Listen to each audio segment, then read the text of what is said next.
today's live stream is a part of that community where we've got it's a spooky ghost pattern. So it's a part of our scrap glass patterns that we're doing for the first few live streams here. And today we are doing the spooky ghost pattern. And what it is a vinyl cutout here, so we can peel this off and cut it on the glass.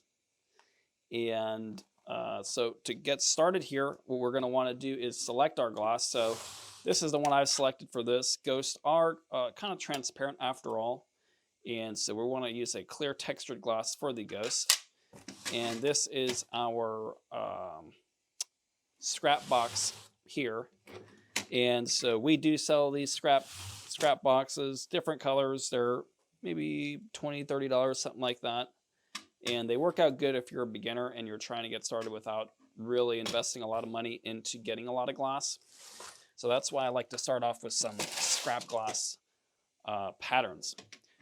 So these vinyl cutouts, I went ahead and traced one of them so you can kind of see the pattern.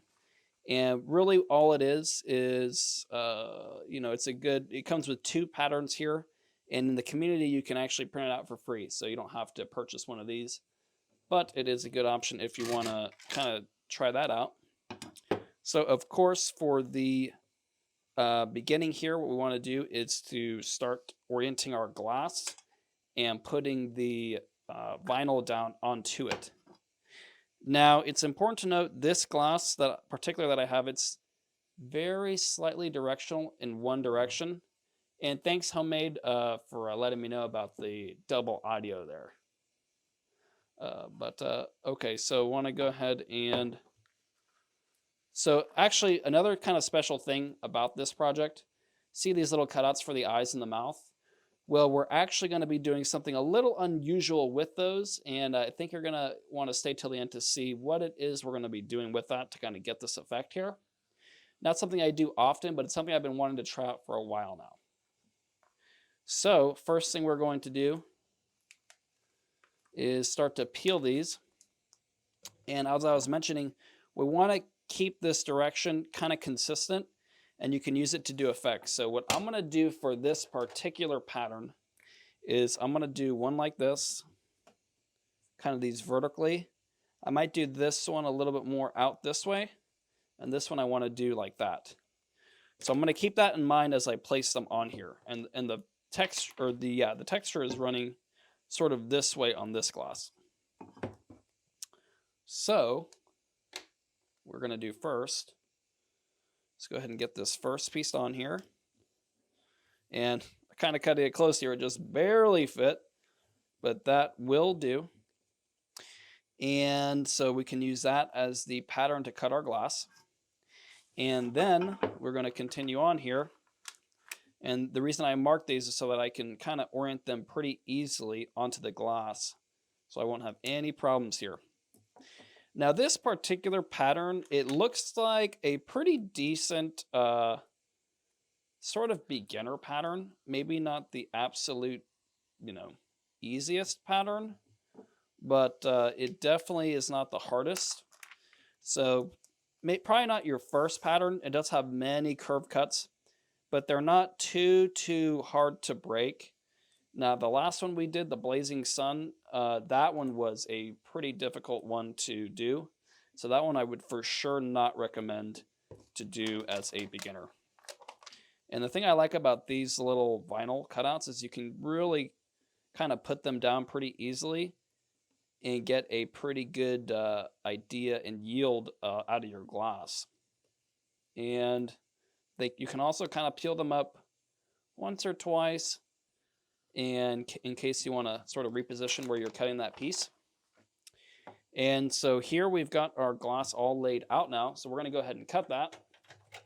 Now what I like to do is I like to have my cutter, I use the pencil grip cutter, and I put it into this, I have a little plastic bottle with a foam that's saturated in the cutter oil. So that's normally how I will sort of keep the cutter oiled. And from here, you hear that consistent sound. That's what you want. You don't want it to be you know, you don't want to be stopping and starting. You want to have that nice consistent sound. And so, you know, there are all different types of cutters. In the Stained Glass Mastery community, we've got several different guides and goes over all those different types. So if you want sort of an in-depth guide there, check out that community. That'll give you a good idea. And so once you've got your gloss scored, when there's quite a bit of meat on both sides, you can break it with your hands. Now, the other way to do it is, of course, to use some Grosier's or running pliers. I don't really use the running pliers too often. I mostly just do the hand method or the Grosier's. And it's pretty simple. For the Grosier's, you use the flat end on top, and you kind of pivot the gloss, and it will break along the score line. And if you don't get it 100% perfect on your first try, it's not a big deal. We can go back and use the grinder later, and that will clean up any little edges we might have had. And you can see, like right here, we need to hit it with the grinder. Let me show you up on the close-up camera over here. See these little shards sticking up?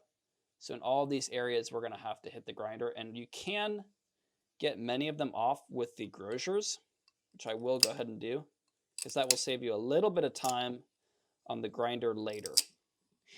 And one thing I do want to keep sort of mention is that whenever a panel is bigger or smaller, if it's bigger or smaller, doesn't mean it's going to be easier if it's smaller. Actually, those smaller ones can be more tedious.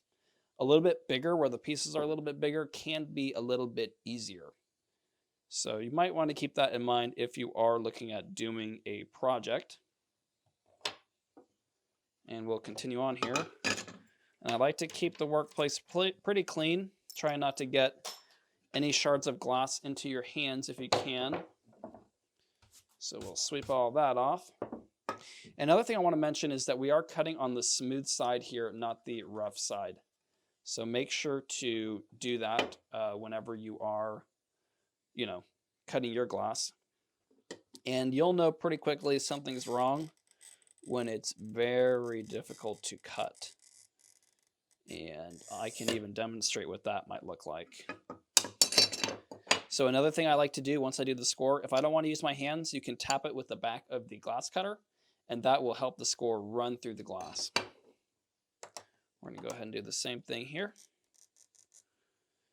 So right now I'm kind of separating the glass and trying to make sure that my cuts are not going to interfere with another piece. And whenever I do that, I like to cut on one of these edges, and that way I've got at least one of the edges pre-cut. So I'm going to do the same thing here.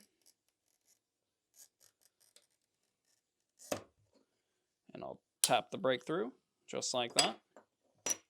Do the same thing here. There we go. And we'll tap that breakthrough. There we go. And we got one more piece here to separate. So go ahead and run this one along that line.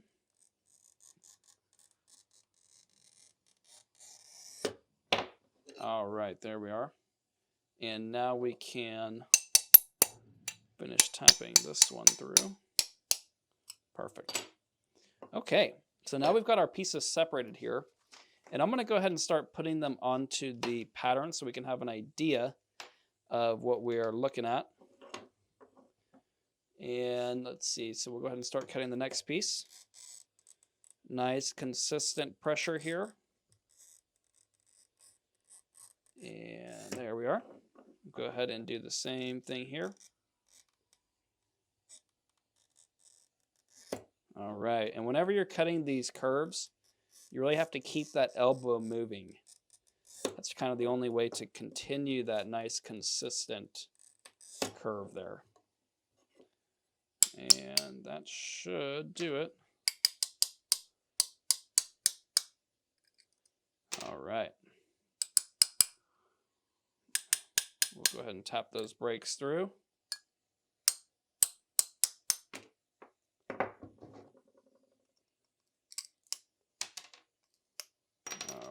there we are. All right, and if you have any questions during the course of the stream, go ahead and put them into the chat there, and I will be sure to answer it. So we got our second piece done there. And this one, yeah, I do think this one is pretty much a beginner level. And actually, the idea here was by Philip from our Stained Glass Mastery community. And so thank you to Philip for the idea to do a ghost for this stream. And next week, we are planning to do a St. Patrick's Day theme, which was thanks to Cynthia from the community. And so we will be doing, I'm still putting that pattern together. Not sure if I'm going to do a 4-leaf clover or maybe add in a horseshoe, something like that. Going to work on that pattern today and get that finished up. So that's our plan for next week. Again, that pattern's available for free in the free Stained Glass Mastery community. There we are. And these live streams, we do them every single week. So there's a good chance, you get many chances over the course of the month to interact and ask any questions you might have, which will help you along your stained glass journey. We're going to go ahead and sweep this off. And we're making pretty good progress here. Again, whenever the pieces are a little bit bigger, it's actually easier than when it's smaller. It takes up a little bit more gloss, but honestly, it's not, especially if you're using scrap gloss. And in the community, I give you a few easy ways to get some more inexpensive gloss, which can be helpful, especially when you're sort of starting out. And probably my number one way would be on Facebook Marketplace. And that's a good way to find people maybe who are no longer doing the craft anymore, or sometimes people have passed away and they have a lot of glass and their family's trying to get rid of it. So it can be a pretty good way to find some inexpensive glass and quite a large volume even on occasion. And this one, again, see, when the pieces are very small, that's when it gets a little bit tricky. What I'm going to do here is I'm cutting off part of it, and that will make it much easier to break off the piece that I need without breaking the piece I want to keep. And sometimes when it gets really small like this, I'll just start to chew away with the grosures until I get all the way down to my score line, just like that. There you have it. So again, a pretty simple pattern here. Got a lot of scraps here. I'm going to go ahead and get them off the table. And then probably my most used tool of all is the table brush, because there is always so many little glass shards from the cutting process. And even throughout the build, you're going to have to, sweep off your area time to time. Okay. So we are done cutting. I'm not going to need these tools anymore. I'm going to go ahead and move on to the grinder.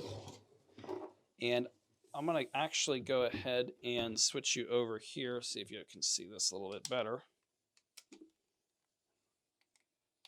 Okay. There we are.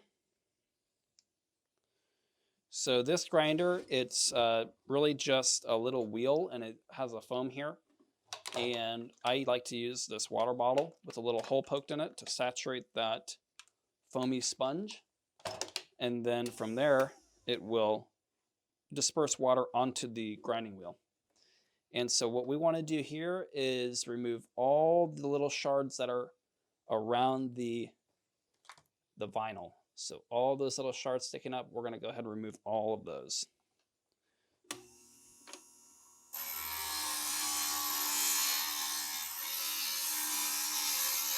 All right.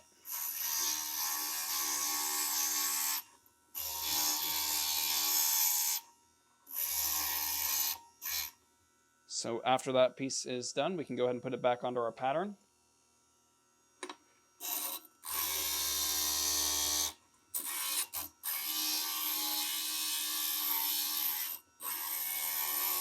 And it might not be a bad idea to wear gloves here. The glass can be very sharp and it can nick you, especially when you're applying force to it to try to get it to grind down. So right here would be a good place for some gloves. And of course, also you're going to want to use some safety glasses because the little shards can get into your eyes, and certainly not a fun time when that happens.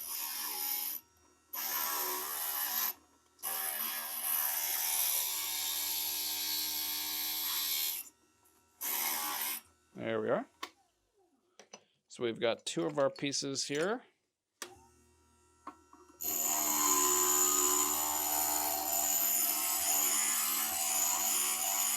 This is why I like the vinyl. Really helps you get all those pieces exactly where you need it. And some people, they call them a Cricut. I think a Cricut is a certain type of machine. And I'm not too familiar with those. We use more of a plotter where it sort of, it's more of a larger format. And this is an adhesive-backed vinyl. And it does work for a few tries. If you feel, if you want to do it again on a different type of glass, you can try to stick it back down onto the resist paper. And that's this kind of waxy paper right here. You can try to stick it back down onto there. And it'll stick to some degree. I'm not sure if you'll be able to get more than one use out of it. I think it's probably worth a try. If nothing else, you could stick it onto the other glass and trace around it and then cut it that way. So that's another way you can sort of reuse the vinyl. And we're pretty much on the last piece here. So again, this is definitely a little bit of an easier pattern, better for beginners. And we're going to take that all the way down. There we have it. Okay.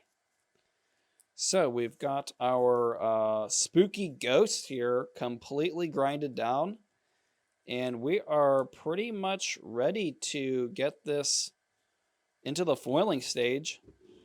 So once you've grinded your glass and we don't need the grinder anymore, we can bust out the foiling apparatus. And this is the way I prefer to do it. And today we are going to be using the black backed foil. So I like to use this. This is the Creator's Foiler, and I have it everything stored in the caddy. I keep an X-Acto blade and a FID, and then I've got 3 colors of backing. I've got the silver back, got the bare copper back, and today we're going to be using the black backing here. And so this is the fastest way that I have found to go ahead and do these foiling projects. Definitely my favorite way.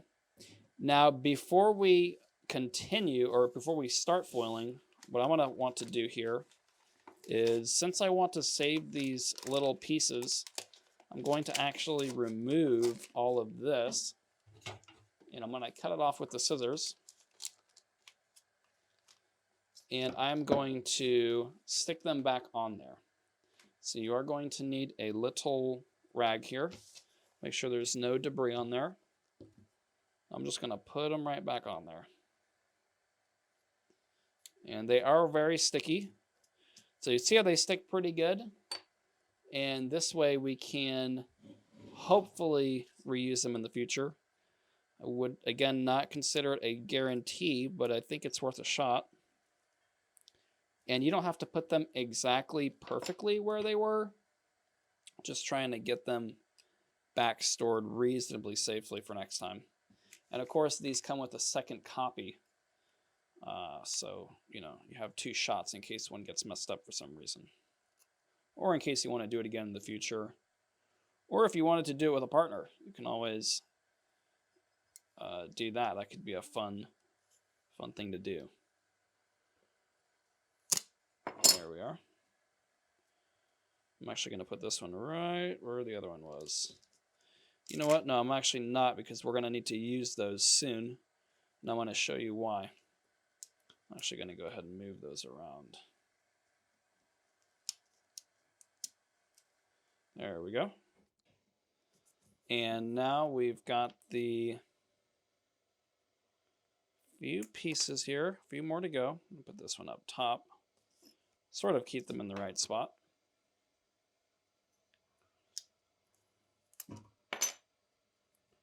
All right. And then one more here. Okay.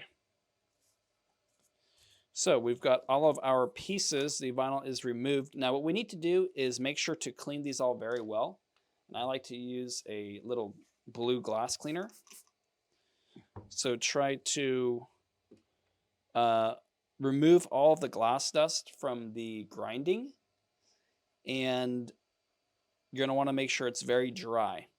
So hopefully by the time we get to the foiling of each piece, the first ones that we did will be pretty much dried up. And this is important because you do not want there to be any debris when you go to foil the glass, because it will not, the adhesive backed foil will not stick very well. And that can be a big problem.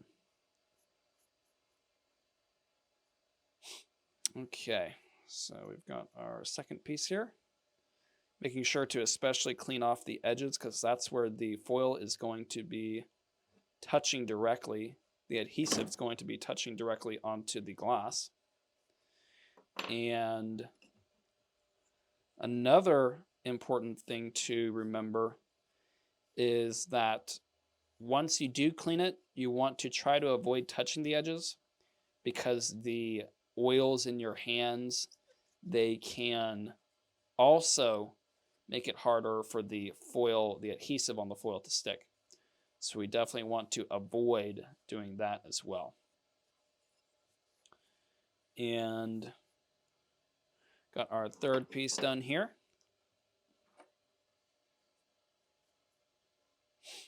And this would be a pretty nice little Halloween decoration. Or if you know someone who likes scary movies, stuff like that, that could be kind of a fun gift for them. Or if someone believes in ghosts and all that, that might be an interesting gift for them.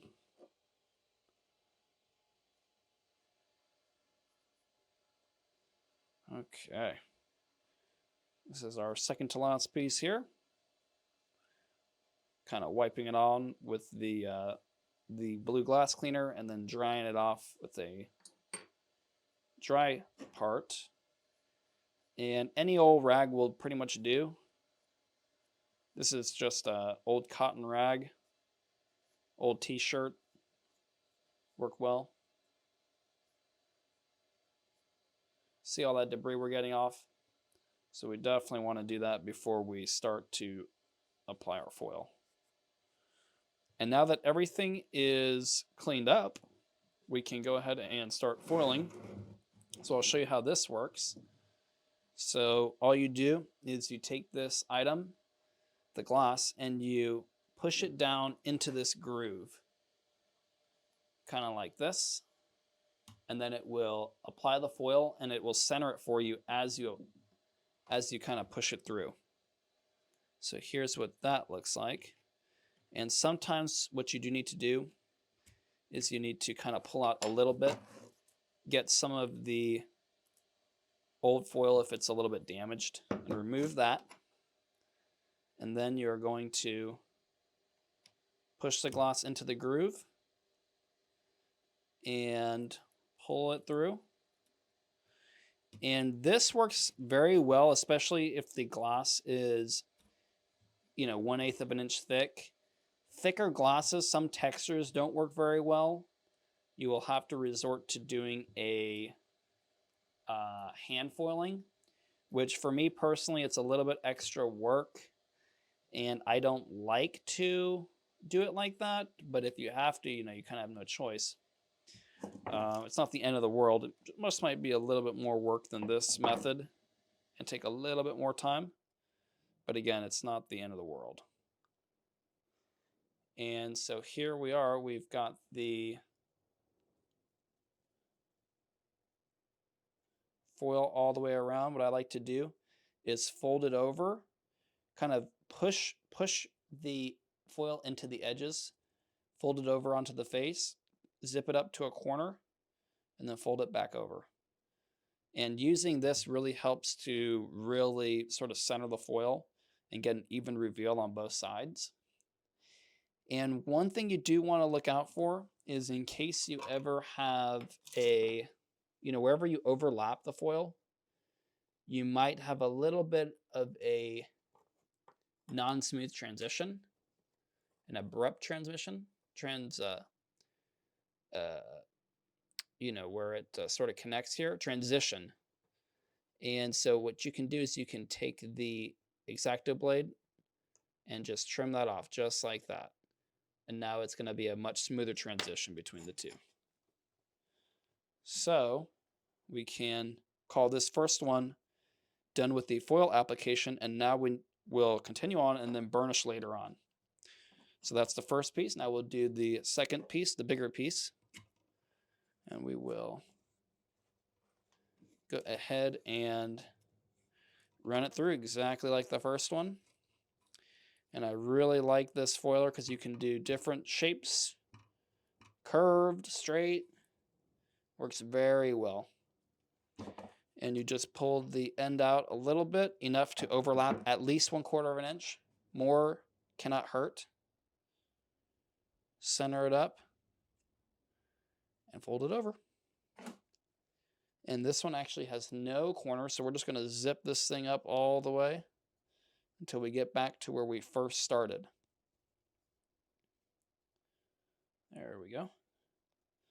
Now that one will be ready to burnish. We'll get to that momentarily. So that's the second piece down. Go ahead and do the next one. And you can really see the power behind this foiler. It really makes it just so much easier to apply the foil, at least for me. I definitely think it's worth a try. And we'll continue on here.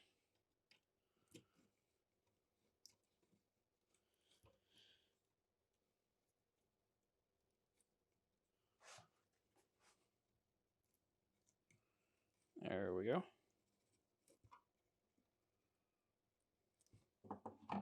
Pull this one through and then fold it back over where we started.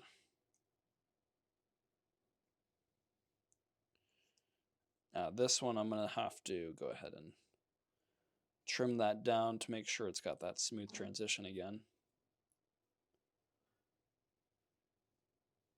And we'll switch over here to the close camera.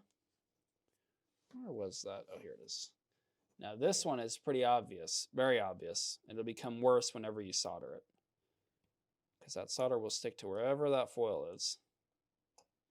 There we go, much better. And now this one is pretty much ready to solder. We're going to go ahead and, to burnish. We still have a little ways till we can solder. And we're going to go ahead and get our little pieces back onto the pattern here. Kind of see what's going on so far. There we are. And we've got, looks like 2 more pieces to go. Where's that little tiny one? Oh, here it is. Okay, we got 2 more to go. And you can really go through some foil with these. Oops. Sometimes if you, there we go. Sometimes if you pull the foil from the back end, it'll kind of pull it back into the foiler. You just have to stick the piece of glass in there into the sticky part and then pull it back through. That will get you to where you want to be.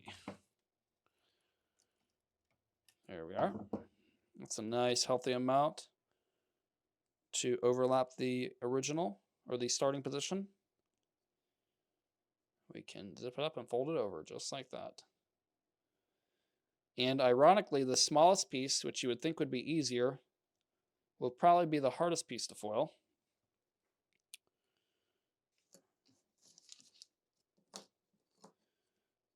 Okay, there we go. There we are. And now, stick this little guy in there.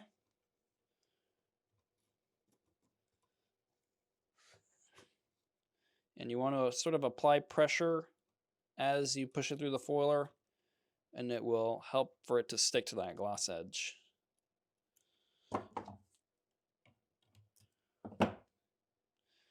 And that's how easy that foiling can be. All right. So we've got the pieces with the foil applied. Now it is time for the burnishing. And I will keep the foiler out just in case during the burnishing process we knock a little bit off and we need to refoil any areas. So we'll switch back to the overhead here. And I like to use this FID. It's got this flat, sort of thin area where we can really push into all the texture. So if you use something like a marker, you know, it doesn't have that same sort of functionality to be able to get into all of those sort of higher textures. And we're going to go ahead and move all our glass off and move it onto the pattern as we burnish it. So you want to start with the edge because that is where the flux and other contaminants can get in there. And if it does, it could cause it to rise, and that will pretty much make you need to remove the foil and redo that spot. So this is definitely a very important part of the process. And you want to start with the edge because you can trap air in there, and then it could become a problem later. So you'll do the edge first, then the face, and whenever you're doing the faces, you want to do it in towards the center. That will keep you from knocking that foil off. And with a decent amount of pressure, not too hard where you're going to be ripping the foil, but enough to get it to adhere properly. And on these textured sides, you really need to take a little bit of extra time and make sure it's really adhered between each of those ridges. So that is our first piece. Oops, just right there. Go ahead and do the other side. Same exact thing. And whenever you get to where it was the starting point, you want to make sure that you burnish in the direction of the foil, not in the direction of the, not the opposite direction, because you will definitely knock it up. And you'll need to redo that spot. And if you're doing this properly, you'll see all of the foil. Oh, look, here's a spot where I did it too hard and it peeled up. Let me show you what that looks like. See how it peeled up right here? So we're going to go ahead and go back to the foiler, and I'm going to refoil just that spot. And then I can reburnish it back down.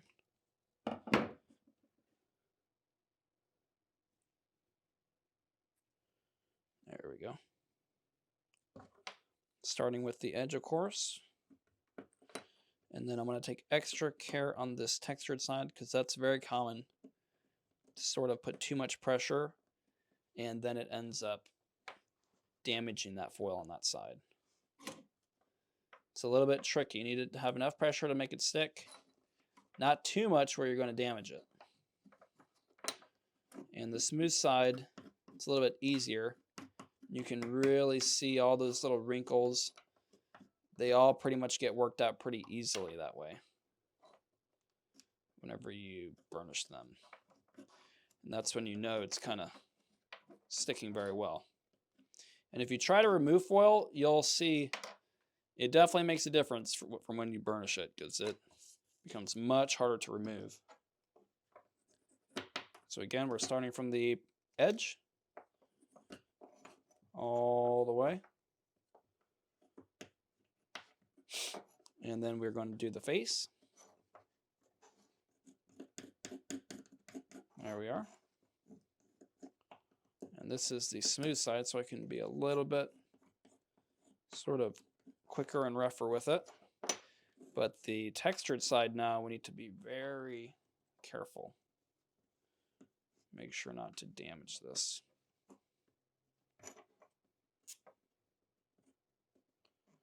There we are. And I want to show you this spot where it looks like maybe it wasn't centered properly, or the texture was a little bit too tall, and we didn't get a good coverage on the face of the glass here. Right after I finish burnishing, I'm going to show you that to you. We're going to have to reapply a little bit of foil there. Oops, and I knocked off a little part there that we'll reapply. So I'm going to reapply where I knocked off just a little part here.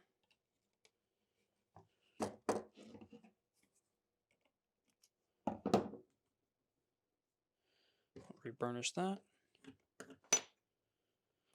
Do that all the way down. Okay, and then I want to show you right here on the close camera. You see this spot, it didn't get a good coverage on this face, and it's probably because of the texture. So what we're going to do is we're going to pull out a little bit here, and we are going to apply it and make sure it gets well covered on that side. And then we can trim it down to make a smooth transition with the X-Acto blade. So see how it's way over here now? And what we can do is now we can trim this transition down.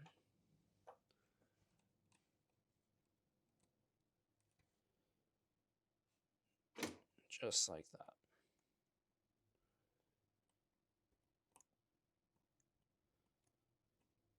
There we are. And now, even though it's got quite a bit of texture there, it will still have that nice smooth transition. Now we're going to go ahead and burnish that down. And probably would have been better to burnish before we actually did the, the trimming down with the X-Acto blade, but this worked out all right. Okay, so we've got this piece done, or how do you go? There we are. Now for this tiny little piece, and this one, it's not too bad for the burnishing. Just have to make sure we get a good coverage. We are going to go ahead and foil a little bit extra right here. Make sure we've got a good coverage. Oops, I accidentally knocked that part off. So refoil that part also.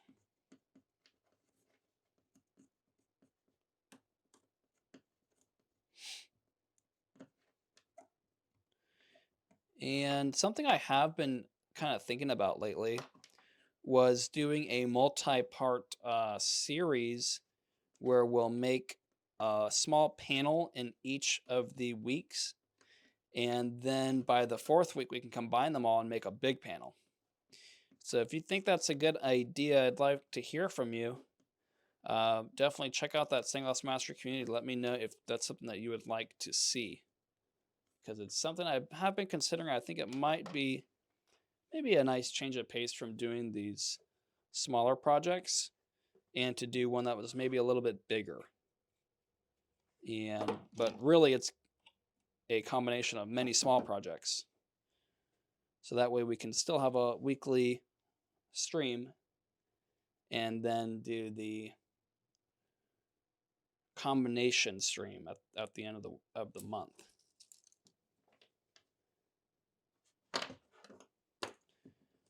And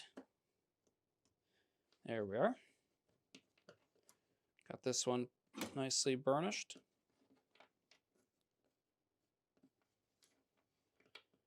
Okay.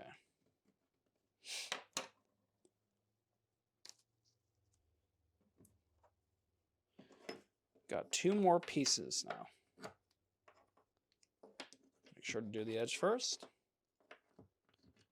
And again, something about the smaller pieces, they're just seem like they're a little bit harder for some reason.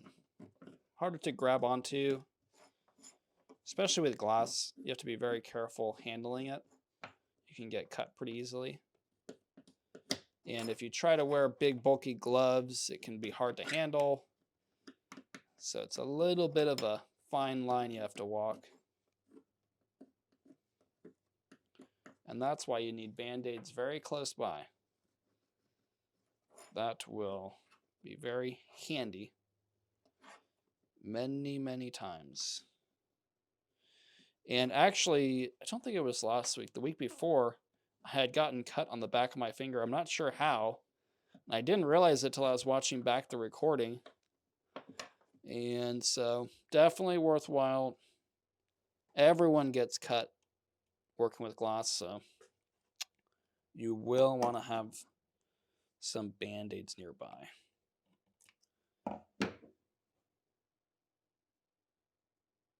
There we go.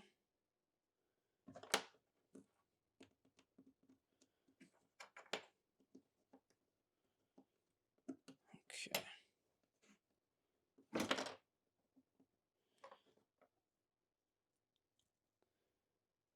Something's going on here.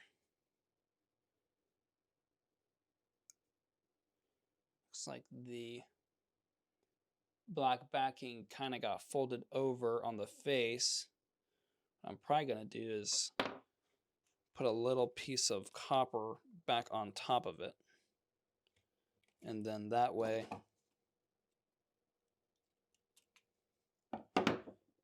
the solder will have something to stick to. There we go, just like that. Then we'll make sure to burnish that down. All the edges and all the faces. All right, perfect. And we're making good progress here. Got just the big centerpiece, and then we are going to actually be using the foil as the face, you know, the little eyes and all that. So that's going to be a little bit of a newer thing for me even. See how that all works out. You can, of course, also use a paint med for glass. There are what they call cold paints, and they are not necessarily permanent. You know, there are also paints for glass that are called traditional stainers or enamels, and they get fired in a kiln. And that's how you see in all the church windows, all the photorealistic effects and kind of the more detail and all that, and the faces and feathers and the wings and all that.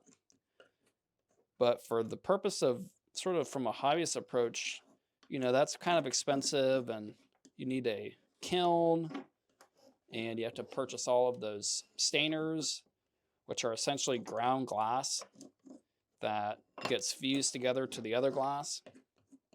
So it's a little bit not as feasible. And from a hobbyist point of view, you don't necessarily need it to be permanently fused. So the cold paints can be a good option. And also what we're going to be trying today, which is the copper foil overlay. So we've got all of our pieces foiled and burnished. This is what we're looking like so far. But we need to add the little eyes and the mouth here. So what I'm going to do, let's see. I'm going to get this piece positioned perfectly on the other pattern, so that way I can tell where the eyes and the mouth are supposed to go. Make sure that's nice and clean. And what we are going to do is we're going to take a piece of foil, and we're probably going to need a few pieces. Let's see, we're going to make sure to cover up that eye. Take another piece, cover up the other eye, and we are going to try our best to position this piece of vinyl from the one that we cut on top of the foil here. And we're going to try to get it into a spot that we like. It doesn't have to be perfect. We just want it to look good. So I've got the first one down. Now we're going to go ahead and get the next one. And we're going to try to put the other eye in a way that looks good with the first one we put. So try to make sure they're sort of the same level. And that looks pretty good. It's not like we're making a photorealistic face here. This is for our spooky ghost. So it doesn't necessarily need to be something Leonardo da Vinci would have painted. And then we'll put another foil for the little mouth down here. Oops, now that's a little bit off. Yeah. Yeah, I don't think I want it to look like that. I mean, you might. That actually doesn't look that bad. Almost like it's sort of to the side. But I want to try to center that a little bit better. And then this way, I might like that a little bit more.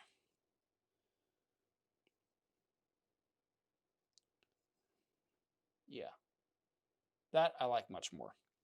So now that we have our little tracings here, we're going to take the X-Acto blade and we're going to try to cut this foil out exactly like these little vinyl tracings.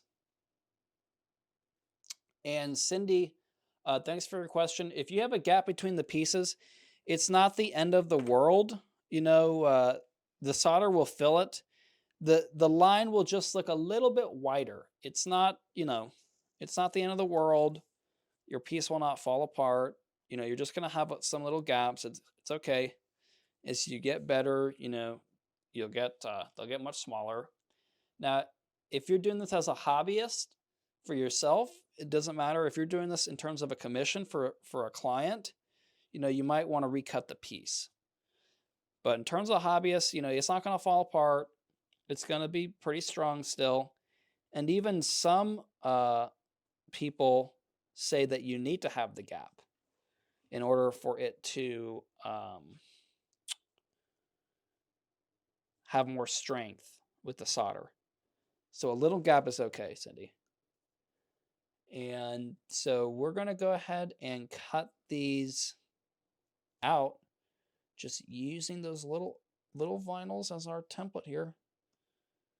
And I have seen some people, they do some like cry cut with instead of vinyl, it's copper foil sheets, and that was pretty cool. I sort of have been looking into that, but again, it's a bit of a new thing for me. All right, there we go. So I pretty much got one of them cut. I'm going to see how it came out. Let's see, I'm going to get this peeled up.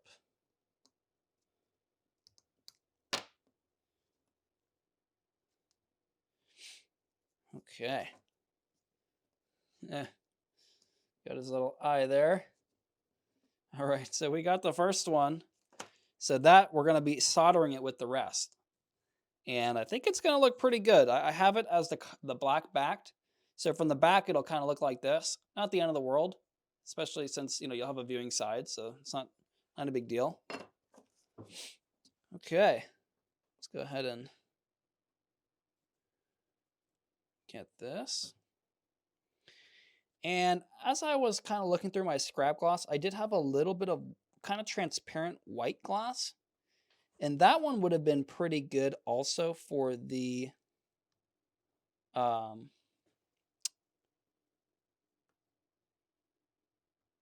the ghost, ghosts, I think they're kind of transparent. You can kind of see through them.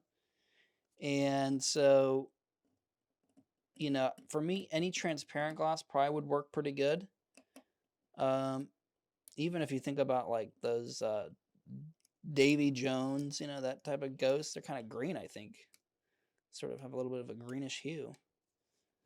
So in my case, I had some clear texture glass. That's why I used that. But I think I probably would have used the clear white glass if I had it. I just didn't quite have enough of my scrap box. But by all means, if you want to purchase a specific glass for a specific project, you don't need to use your scrap box glass.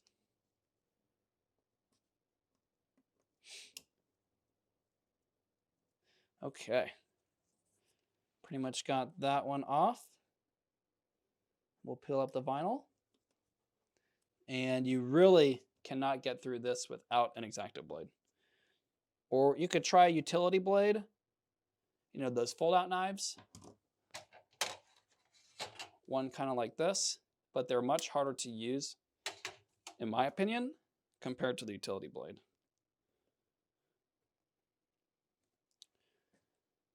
Okay, let's see what we got here. Get up really close to that little vinyl cutout.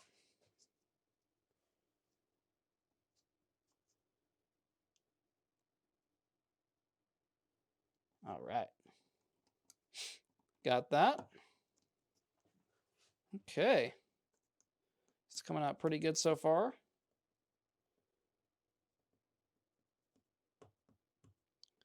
We're almost ready to do some soldering here.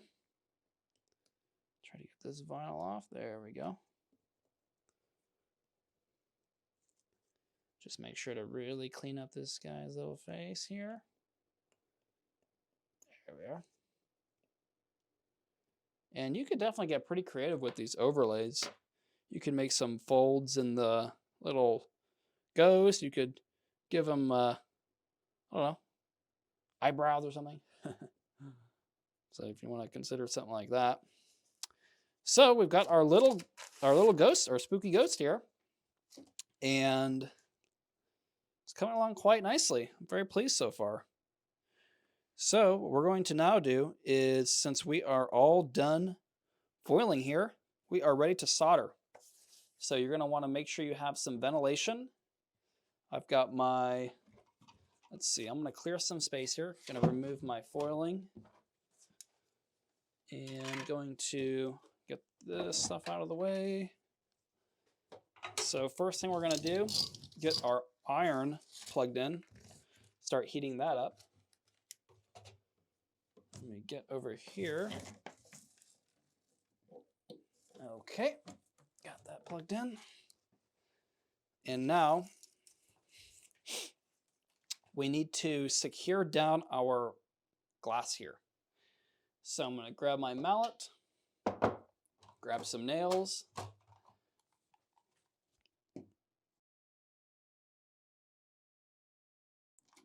and we are going to put a few nails down. And I've even seen some people actually taping these together. And I might try that out next time to see if that works pretty good. With some masking tape or painter's tape, something like that. I think that might be an interesting thing to try out. So I'm going to go ahead and get these secured down. And the first thing we're going to do when we solder is tack them together. And whenever you solder, you want to make sure you have some good ventilation. I've got a little extractor, exhaust fan in my area here that I like to use.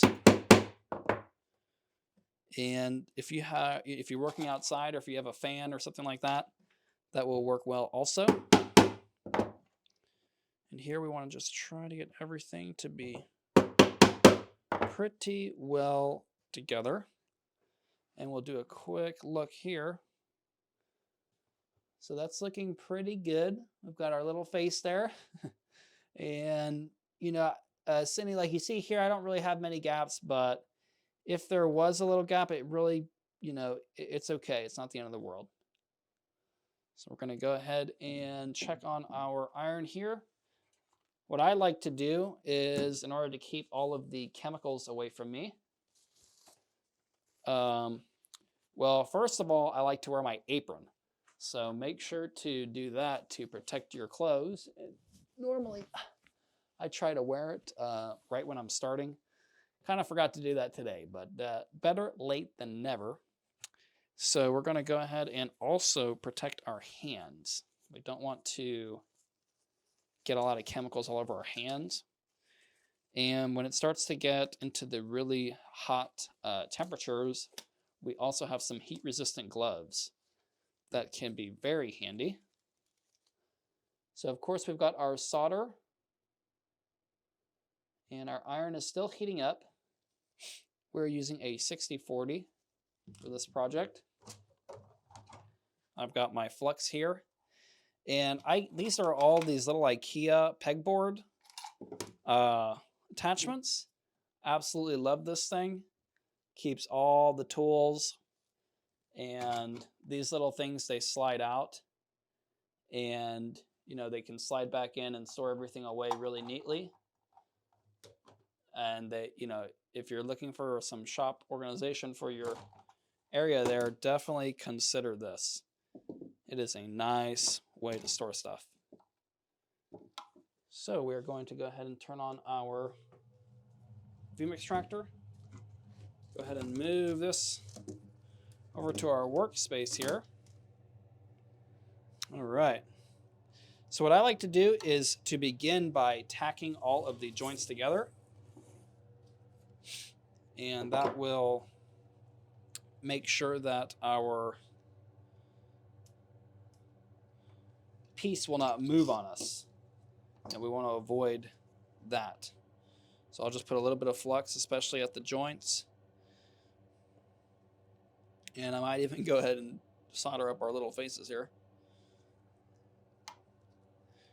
And once we get these tacked, I'll show you how strong it becomes.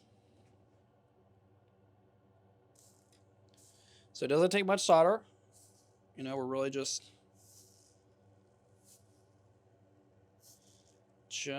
enough not to have a problem here. Get it on our little hat. Get these eyes. All right. It's looking good. I'm very happy with this little that little thing we did over the face. Okay, now that this is all tacked together, the nails are really not necessary. So I'm gonna go ahead and pop these up. I'll probably leave in a few just to keep it from moving around too much. But you see how strong this thing is now? I mean, even with just those little joints, it's pretty much holding together completely. So we are going to leave that right there. And we're going to go ahead and continue soldering. Oh, we need to, of course, apply flux to the rest of the foil. And I'm probably overdoing it here, but it's not the end of the world to overdo the flux a little bit. Some people seem to have a real problem with it, but it's really not a big deal.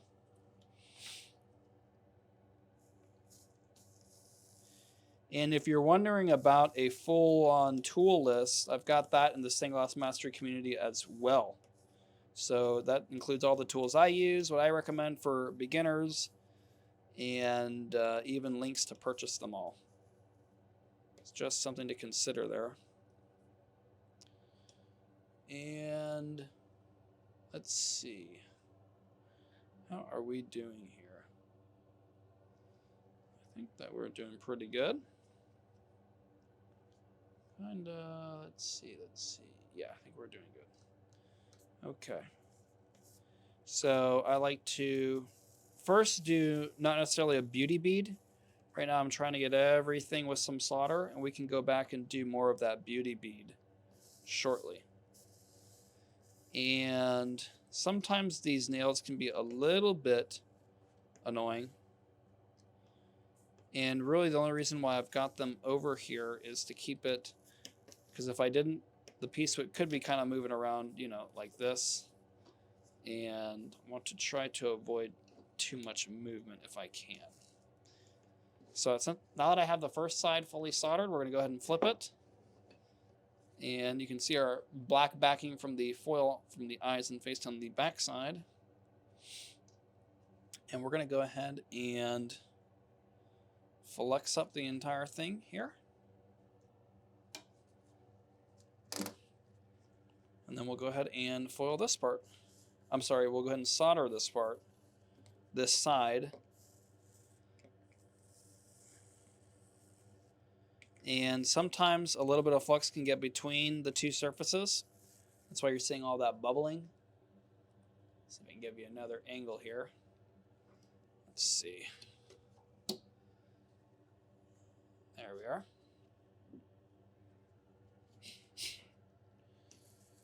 And we can kind of do this here. So you want the solder to look like a smooth, rounded bead. You don't want it to look like it's been sort of flat. You don't want to see the ridges of the foil underneath. You want it to look nice and rounded. And you don't want any little bubbles in there if you can avoid it. So the kind of the smoother, rounded over, the better. I'm going to apply a little bit of foil over here, and I'm making sure to tin all of the edges as I go. And we're going to go back and do some edge beading in a little bit, and we'll see what that looks like.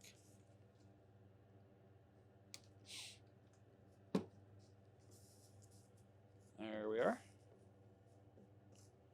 Okay, and it's starting to get pretty hot, so I'm going to go ahead and get my heat-resistant gloves here. And I just got these from Amazon.com. So you can try those out.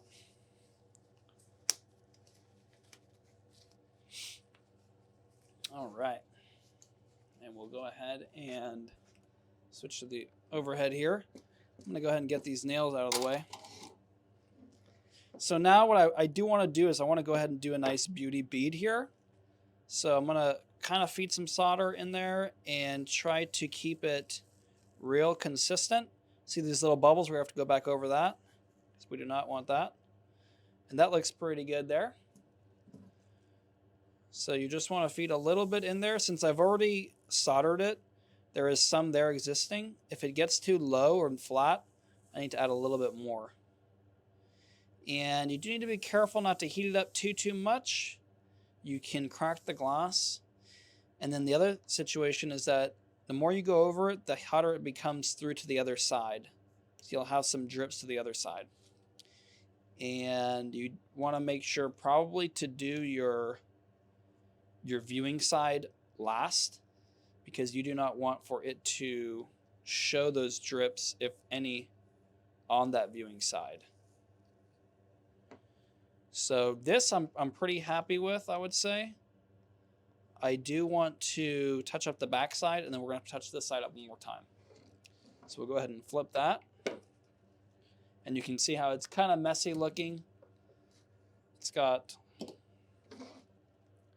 it's got a bunch of drips and a little bit rough. So we want to make sure to fix all that. And then we'll fix the other side for the last time. So we'll do a nice consistent bead here. And sometimes, especially if you're a beginner, the more you mess with it, the worse it gets. I don't know why. It just seems like you keep trying to fix it and it just keeps getting worse. So, don't dwell on it too much. You want it to look good, of course. But if it's a very minor flaw that you can live with, you might, be better off kind of moving on. Maybe working on your next project and improving your next project instead of trying to keep making it 100% perfect, because it's very difficult to do, especially when you're just starting out, and especially when that solder is already very hot. It can be hard to keep trying to fix it. So we're going to go ahead and do this other side one last time. And actually, I'm going to kind of let that cool for a few moments because it's such a small piece and it's very hot. So when I start to work on this side, it's just going to mess the other side up again. So we're going to want it to cool down, especially these areas we want to fix. these runs still look pretty good, but we're going to want to touch them up a little bit. And it doesn't take long for these to really kind of cool down. You know, they're very small. And these solders, these eyes and all that, that was really holding on pretty good. So I'm pretty happy about that. And that's coming out so far. Go ahead and do a quick touch up here. Just trying to really smooth everything out really nicely. And then we do have to, actually, I almost forgot to figure out how we're going to mount the spooky ghost. We're going to need to see how are we going to hang the spooky ghost to look very good. And I'm pretty happy with that. So what I'm going to do is, actually we need to get to edge beating it. Oh, you know what? I'm going to actually touch up this eye just a little bit more. There we go. I just want it to look really nice and smooth and rounded over. I don't want any sort of divots or anything like that. So pretty happy with this, but I do want to touch the edge up. Let's see if you can see that on the close camera. See all that? There's still a little bit of copper poking through. So we want to edge bead that. And the way I do that is I keep the solder sort of rolled out here. And you might have to add just a little bit more foil. Let's see. I'm sorry, a little bit more flux. And it doesn't take much, you know, just a little bit here. Some of these areas can be very tricky to get to. And that's why these heat-resistant gloves are just, to be quite honest with you, the MVP here. Because you really can't handle too much heat without getting burned. So these really do make a huge difference. Now, the only thing, at least for this particular brand that I found, is that they do get a little bit slippery with all the flex and everything. So that's kind of the only thing that I'm maybe dissatisfied with. But the fact is I wouldn't be able to really hold this and move it the way you need to in edge beading if you don't have the right gloves. So the thing about edge beading is you can kind of unplug your iron if you don't have a temperature controlled one, or you can reduce the heat on the handle if you've got one of those, or you can use your rheostat to reduce the heat. Because if it's a little bit colder, it won't be as runny and it won't fall right to the ground. See how mine's kind of in a lot of areas it just falls right to the ground. So if you kind of angle it properly, it'll mostly stay in place because of gravity. But sometimes if you use the cooler iron, it will be a little bit, you know, it won't be as runny and it'll kind of stay in place. It'll cool just a little bit quicker. And that way, you know, you'll get that nice bead, that nice rounded bead that you want on the edges. So we're making pretty good progress here. Okay.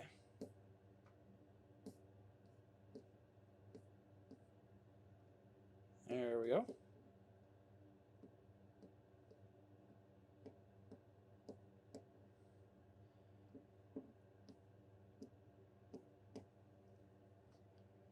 And you can see, I mean, even holding this with the gloves right now, it's still a little bit hot. So, you know, this would be pretty much impossible without some sort of heat-resistant gloves. And you want to try to avoid working right directly over your fingers because that solder can drip and it can even go through the little fabrics when it's in that molten state. And then it kind of dries on your hands and it burns you really bad. So try to avoid that. I've experienced that a few times.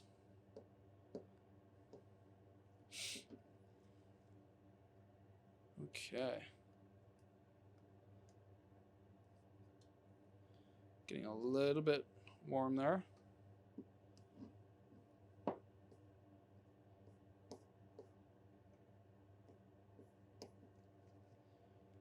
And And so next week we've got some St. Patrick's Day theme. Right now, maybe a 4-leaf clover and a horseshoe combination, something like that. We'll see. I'll be posting something either today or tomorrow, the latest, in the Stained Glass Mastery community.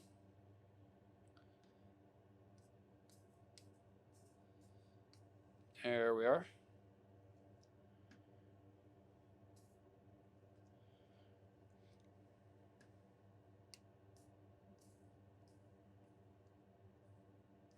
So this edge beading, this one's got a lot of edge. It's got a lot of this outside perimeter.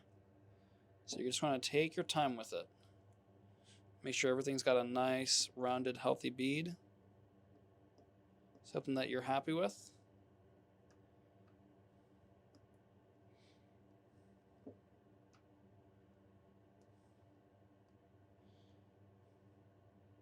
Trying to build up that spot just a little bit more. I might need a little bit of flux.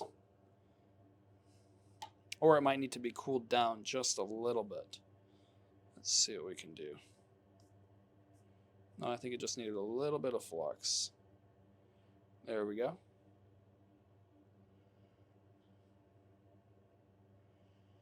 And I'm just going to smooth out this transition right here a little bit more with a little more solder. And then we need to get a wire on this so we can hang it up. So I'm very pleased with this. I really like the little eyes and the little face that came out. Oh, you know what? Before we do that, I still have to patina it. I almost forgot.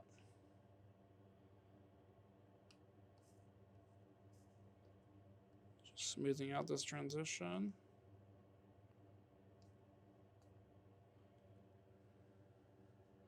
If I can smooth that a little bit more, I'd like to. But remember, sometimes the more you mess with it, the worse it gets. In this case, it's still okay. Oop. Let's see.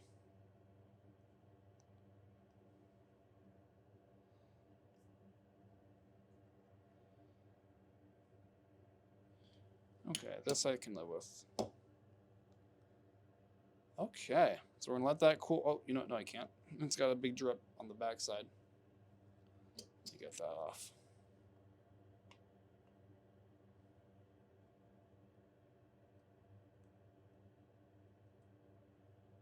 No! Got that rough transition again. Let's see if I can get it.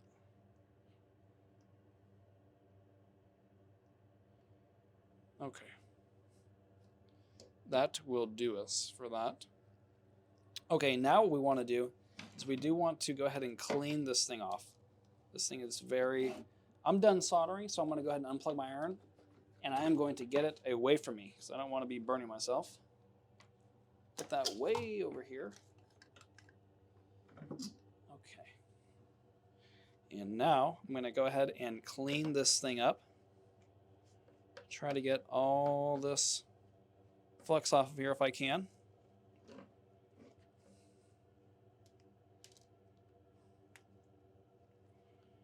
And this is where you're going to want to use the glass cleaner, the blue glass cleaner, the Windex. That will help out a little bit.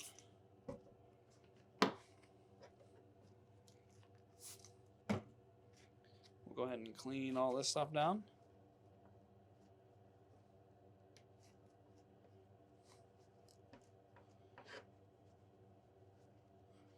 All right.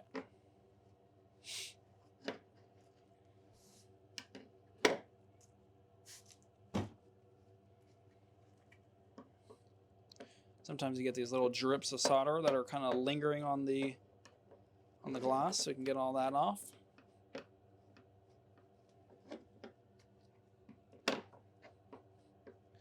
And now this window, this little panel is pretty much cooled down enough to where I can touch it again. So I can take these heat-resistant gloves off and just keep my nitrile gloves on for the chemicals. Yeah, it's pretty much cooled down. Make sure everything looks good.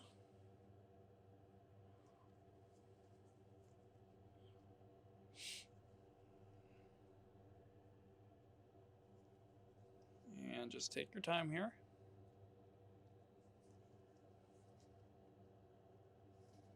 And then we are going to go ahead and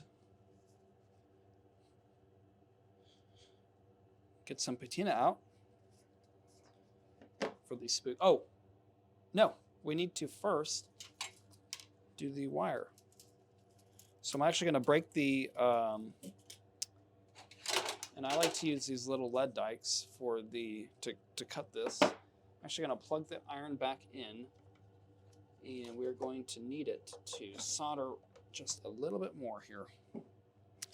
So let's see, I think for this, the best place, we're going to make a little jump ring. I think we're going to want it to be right on the intersection, probably from this backside. So what we're going to want to do is kind of curl it like this. I'm going to want to spin this jump ring like this. And then we can insert that into here like that. Yes, Cindy. Yeah, no, I would actually add it before the patina, because when we go to patina, it will. When we go to, if we have to resolder it, then it's going to mess up all the patina. We're going to have to redo all that. So might as well do it first, and then we will, then we can patina it. So yeah, my bad on that one. Okay. And this will be kind of an easy hanger here. We're going to try to get it heated up, and this thing will get pretty hot pretty quickly. So I'm actually going to get one of these gloves back on to handle that little wire. Okay. So I'm going to go ahead and heat this back up because I did stick it down. All right. So we're going to try to heat this little wire up and submerge it into the solder here. And if even with your glove it's too hot, you can use a pliers to handle the little. I'll take this off because it's a little bit slippery. You can use the pliers to handle the little wire, because even through that glove it's getting kind of hot. So I'm going to grab it like this. This would be the best way to do it. Heat it back up, lift it up, and now we can drop it to the right spot.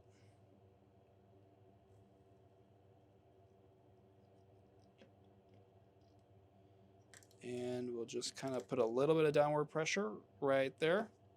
Now it's pretty much all adhered there, and we're just going to do a little bit more submerging. Oops. Moved it just a little bit further. And actually it came out okay like that. Yeah, that looks pretty good. And we're just going to put a little bit more in there. It's be on the back side, so even if it looks a little bit bulky on the back side, it's all right. And now we'll let that, it's still molten, still a little bit in the molten state. Let that cool down.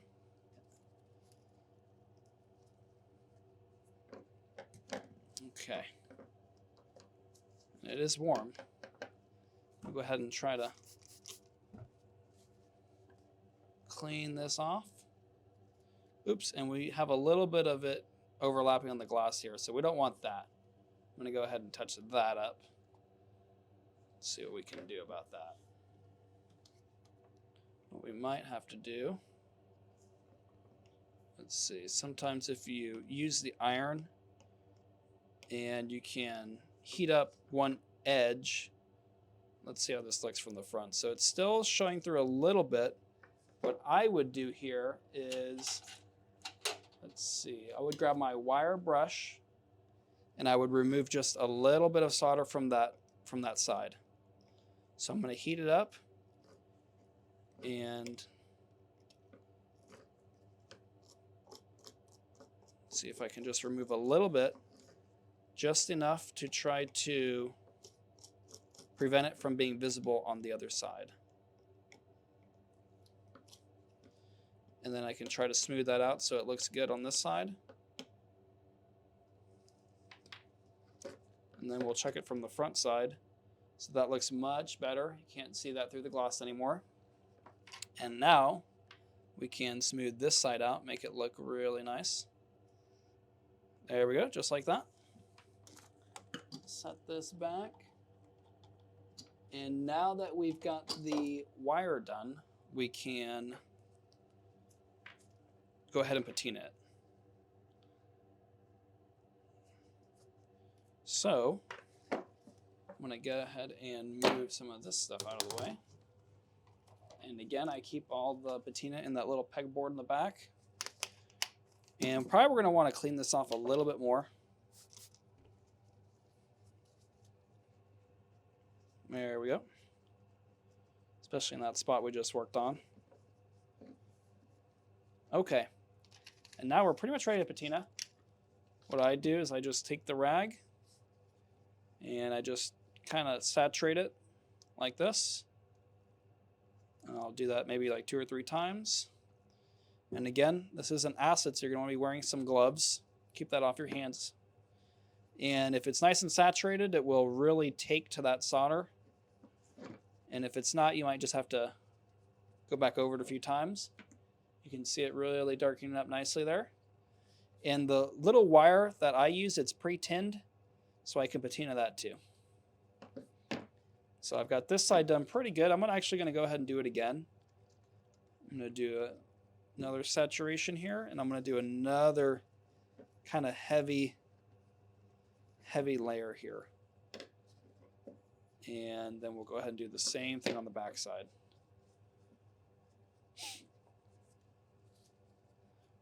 Go ahead and saturate it again. And then do another layer.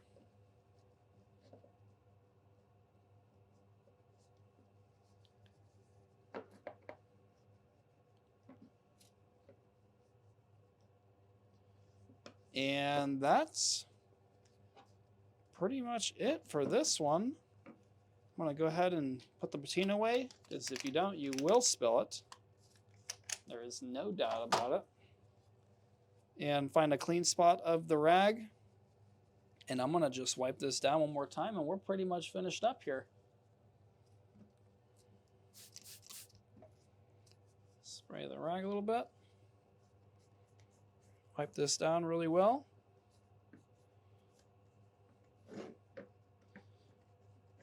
Clean off our spooky ghost.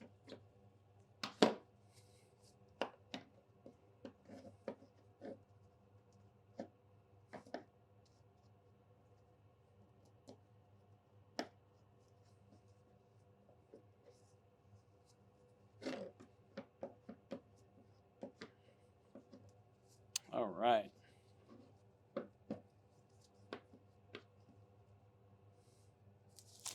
All right, got that all cleaned off. And with that, we've got the spooky ghost all finished up. I hope you enjoyed it. I do really appreciate Philip from the Stained Glass Mastery community that went ahead and suggested this project. So if you'd like to check that out, make sure to check the description below, and we will have the spooky ghost, the Stained Glass Mastery community link down below, where you can get this pattern for this project. And we've got tons of other free resources for you too, if you're interested in that. So again, thank you so much for watching, and we will see you next week for the St. Patrick's Day themed project of the Lucky 4-leaf clover. Thank you very much. Goodbye.